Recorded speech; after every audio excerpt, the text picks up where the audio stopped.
Recipe టేబుల్కు స్వాగతం.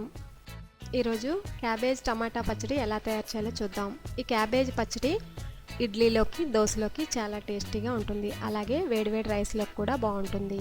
కావలసిన పదార్థాలు: తురుముకున్న క్యాబేజీ 1 కప్పు, టమాటాలు 3 చిన్న చిన్న ముక్కలుగా కట్ చేసుకోవాలి, పచ్చిమిరపకాయలు 8 సన్నగా కట్ చేసుకోవాలి, చింతపండు చిన్న సైజు నిమ్మకాయ బద్దంత,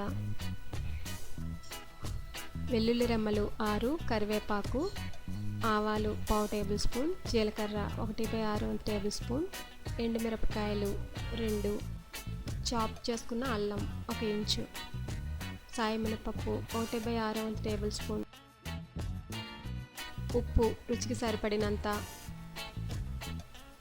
ఇంగువ 1 పించు, చాప్ చేసుకున్న కొత్తిమీర 1 చిన్న కట్ట, ఆయిల్ 3 టేబుల్ స్పూన్స్.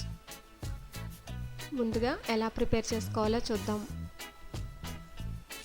బాండీలో ఆయిల్ వేసుకుని హీట్ అయిన తర్వాత కట్ చేసుకున్న పచ్చిమిర్చి, జీలకర్ర వేసుకుని ఫ్రై చేసుకోవాలి. పచ్చిమిర్చి 1 నిమిషం పాటు వేగిన తర్వాత అల్లం ముక్కలను కూడా వేసుకుని ఫ్రై చేసుకోవాలి. తర్వాత టమాటాలు వేసుకుని కొంచెం మగ్గే వరకు వేపుకున్న తర్వాత తురిమిన క్యాబేజీ వేసుకుని కొంచెం సాల్ట్ కూడా వేసుకుని ఒక 2 నిమిషాల పాటు ఫ్రై చేసుకోవాలి. ఈ మిశ్రమం చల్లారిన తర్వాత మిక్సీ జార్లో వేసుకుని వెల్లుల్లి రెమ్మలు, కొంచెం చింతపండు వేసి పేస్ట్ చేసుకోవాలి.